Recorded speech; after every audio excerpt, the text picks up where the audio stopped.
Whenever I said stuff like this, people would always call me crazy. What's good, cousins, and welcome back on today's episode. How are you all doing? I hope you guys are doing good, and if you're joining for the very first time, thank you so much for tuning in. In today's video, we are going to be checking out this white man's video. This video has been taken down, and by the time you guys hear the content of the video, you probably guess the people who reported this video and got that video taken down. He said he wants to start a series on his TikTok account about, like, he's going to name it the white black history, because as a white person in America, they weren't being taught the truth. And you know, it's pretty interesting. It was hitting the nail on the head. What he said is not like something that is actually new, but you know, these people will not even listen if it's coming from a black person, so that maybe when their own person is saying it, probably they are going to listen. But I think his message did not sit well with them, because there are some certain people who cannot just stand the truth. Like when they start hearing the truth, it turns their stomach, it gives them headache, it gives them body pain, and they will try whatever it is that they can take that away from their feet. So he shared this particular video, and it didn't even really take time before it was taken down. But this man was saying the truth and hitting the nail on the head. Without wasting much time, let's just get right into the video. You know how much effort it takes to drown a town of people? Think about that logistically, what that takes. I want to make a series here on TikTok and call it White Black History, because as a white person, I know we don't get taught the truth. Not in America.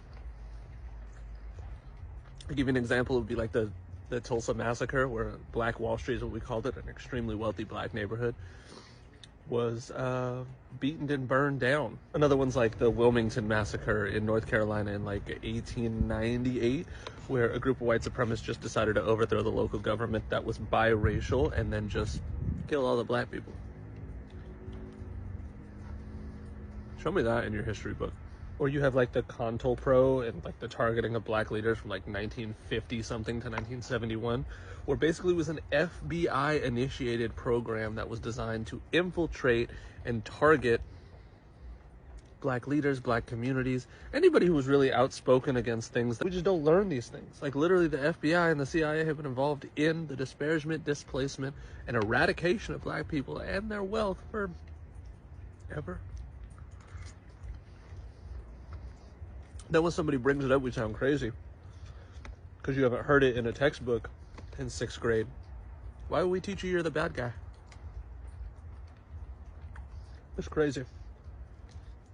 It's crazy the amount of things that we don't get taught that are actual things. There was several black towns that were drowned. Drowned. Think about that for a minute. Do you know how much work and effort it takes to drown a town because you don't like what they look like? Oscarville, Georgia, Choctaw City, Alabama, Seneca Village in New York, more recent, Cowalinga, Alabama, Freedmen's Towns in Texas.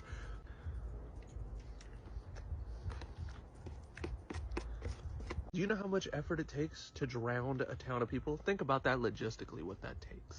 For real, this white boy spitting. You know, the funny thing is that whenever I said stuff like this, people would always call me crazy.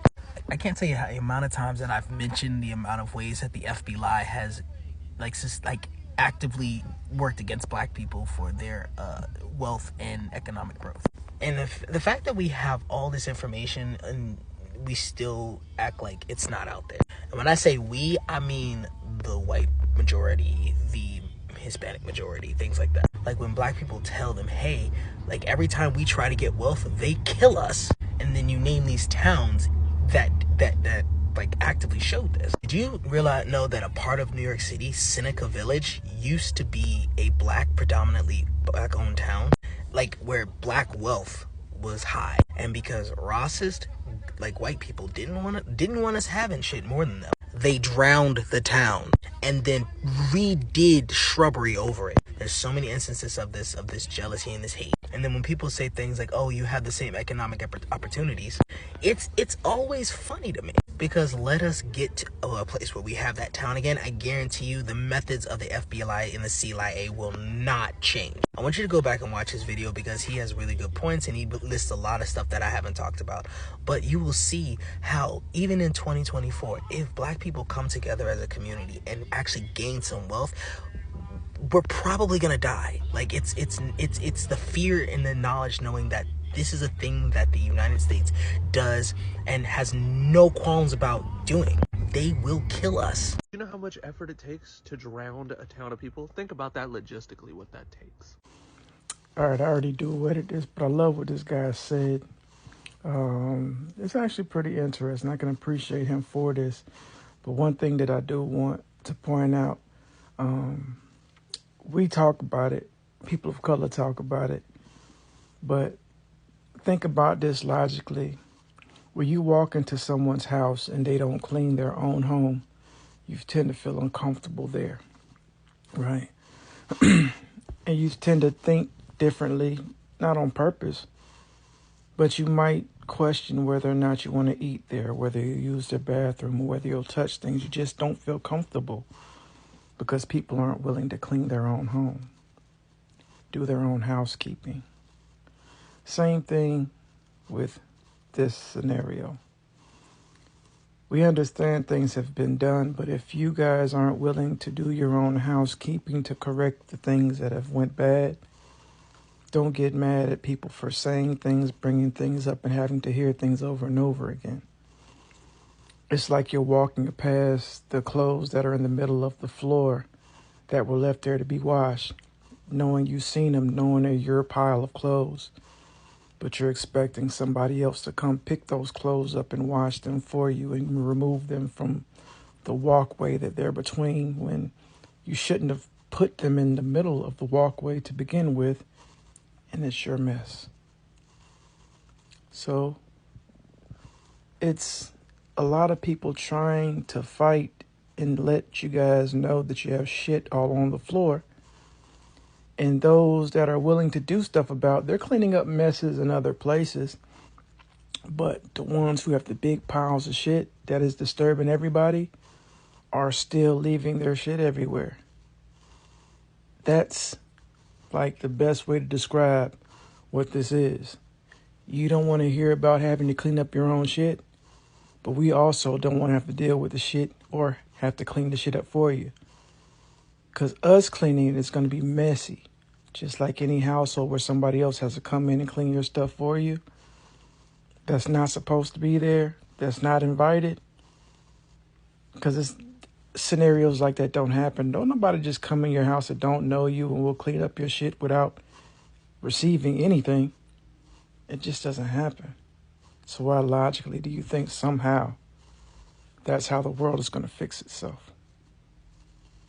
Truth matter, you got to clean your shit up. To include the government and everything else you got going on that, you had some part in. Y'all be easy. You know how much effort it takes to drown a town of people? Think about that logistically, what that takes. Cheers to that video. It was really good. This is me chilling in my house on a Sunday. But in terms of reparations for Black people, instead of the idea of shelling out a bunch of money, what if, since slavery went on for 400 years, what if we lived tax-free for the next 400 years? Yeah? What do you think? I mean, think about every time they burn down a town, a Black town, and all their businesses and all of their homes. We didn't get compensated for that. To restart our business or restart our lives, we had to start from ground zero. That's why there's no generational wealth. There was nothing to pass. We lost it all. And not at our own hands. So, I don't know. Living tax-free for the next 400 years, I mean, that would take care of the next 4 to 5 generations. I'd love to hear your thoughts on that. What do you guys think about what this white man or the conversation is started? I don't think that is going to be a success. And I'm saying this because even this one, like I said earlier, it has been deleted. It's no longer on his page. It's no longer on his account because probably I know for a fact that it has been reported because I saw someone literally saying, why are you all reporting this guy's video, blah, blah, blah, blah, blah.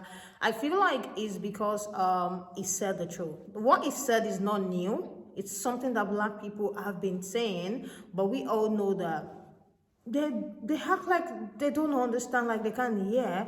So maybe if it's coming from their own people, maybe they will take a seat and listen. But it's not looking like they're going to take a seat and listen, because it's like it's biting, it's uncomfortable. Like the main creator said, how are they supposed to teach us that we are the bad guy? And that is the summary of it all. We are not being taught. All these things have been watered down. These same people are telling them that black people enjoyed slavery, they benefited from it. Like it was a great thing for them, because now they are able to use the developed skill that they get during slavery to better their life into this. Like, how on earth will they say that and you expect them not to teach a watered down history? So I don't think that series is going to continue on this page, because it does not look like it's going to survive. Let me hear your thoughts about what this man said. Let me hear your thoughts about what the teacher said. And to the lady who actually brought out a very good suggestion, she said, how about, for the next 300 years, no tax, like tax free for black people, just so that you can create a world for the next 5 generations. And I feel like that's a pretty good idea. That sounds like a very good idea. But does this seem like something that can ever happen? The same people who are talking about the fact that black people do not deserve reparation, I don't know if it's going to happen, but let me hear what you guys think on that. Let's continue this conversation in the comment section. Thank you so much for joining. Please subscribe before you go and turn your bell notification on as well. And I'll see you guys in the next one. Bye. And I love you guys.